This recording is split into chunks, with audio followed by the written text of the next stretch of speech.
स्वागत है आपका अर्बन न्यूज़ में। मैं आपके साथ वासंती कलाल। ಲಾಭನೇ ಆಗಿಲ್ಲ ಅಂದ್ರೆ ನುಕ್ಸಾನ್ ಎಲ್ಲಿಂದ ಆಗಕ್ಕೆ ಸಾಧ್ಯ ಇದೆ?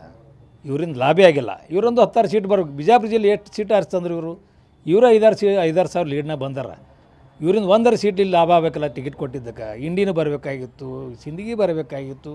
ಅವ್ರ ಸಮಾಜದ ಕಾಸುಗೋಡು ಬೇರೆ ಹೋಗಿದ್ರು, ದೊಡ್ಡ ಹೆಲಿಕಾಪ್ಟರ್ ತೊಗೊಂಡು ಪ್ರಚಾರಕ್ಕೆ ಹೋಗಿದ್ರು. ಎಷ್ಟು ಲೀಡ್ಲಿ ಅಲ್ಲಿ ಬಿ ಜೆ ಪಿ ಇತ್ತು ಅನ್ನೋಂಥದ್ದು ಅರ್ಥ ತಿಳ್ಕೊಬೇಕು. ಇವರಿಂದ ಏನೂ ಲಾಭ ಆಗಿಲ್ಲ. ನುಕ್ಸಾನ್ ಆಗೋ ಪ್ರಶ್ನೆನೇ ಇಲ್ಲ ಇವತ್ತು. ಒಂದು ಕಾಲದಲ್ಲಿ ಬಿ ಜೆ ಪಿ ಅಂದರೆ ವಿಜಯಪುರ ಜಿಲ್ಲಾ ಬಿ ಜೆ ಪಿಯಲ್ಲಿ ರಾಮ ಲಕ್ಷ್ಮಣ ಅಂತ ನಿಮ್ಮನ್ನು ಮತ್ತು ಯತ್ನಾಳವ್ರು ಕರಿತಾ ಇದ್ರು. ಯಾಕೆ ನಿಮ್ಮ ಮಧ್ಯೆ ಇದು ಬಿರುಕು ಬಂತು? ಸರ್, ಅವರು ನಾವು 91ರಿಂದ ಭಾರತೀಯ ಜನತಾ ಪಕ್ಷನ ಸಂಘಟನೆ ತೊಡಕಿದ್ದೀವಿ. ನನಗಿಂತ ಅವರು ಸ್ವಲ್ಪ ವಯಸ್ಸಿನಲ್ಲಿ ಸೀನಿಯರ್ ಇದ್ದರು. ಅವ್ರು ಮುಂದೆ ಮಾಡಿದ್ದೀವಿ, ಅವ್ರ ಜೊತೆ ಇದ್ದೀವಿ. ಅವರು 94ರಲ್ಲಿ ಶಾಸಕರಾದರು. ಮುಂದೆ 99ರಲ್ಲಿ ಅವ್ರಿಗೆ ಯಾವಾಗ ಲೋಕಸಭೆಗೆ ಟಿಕೆಟ್ ಅನೌನ್ಸ್ ಮಾಡಿದ್ರು ಆ ಸ್ಥಾನ ನನಗೆ ಅವಕಾಶ ಮಾಡಿಕೊಟ್ರು ಪಕ್ಷದವರು.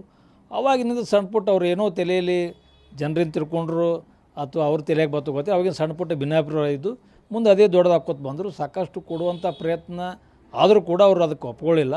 ಅವರು ಮಾಡಿದ ತಪ್ಪು ಈಗ ಅವ್ರಿಗೆ ಗೌರವ ಆಗ್ತದೆ. ನಮ್ಮೆಲ್ಲ ಜೊತೆ ಇಟ್ಕೊಂಡ್ರು ಏನಾಗ್ತಿತ್ತು ಅದು ಬಿಟ್ಟಿದ್ದಕ್ಕೆ ಏನಾಗಿದೆ ಅವ್ರಿಗೆ ಗೊತ್ತಿದೆ.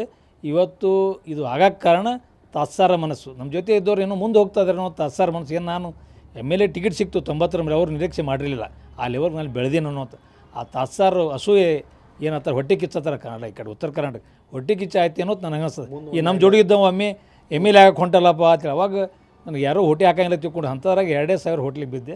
ಅವಾಗ ಜನ ನನ್ನನ್ನು ಬೆಂಬಲಿಸೋರು. ಇಲ್ಲಿವರೆಗೆ ನಾನು ಪಕ್ಷದ ಜೊತೆ ಇದ್ದೀನಿ.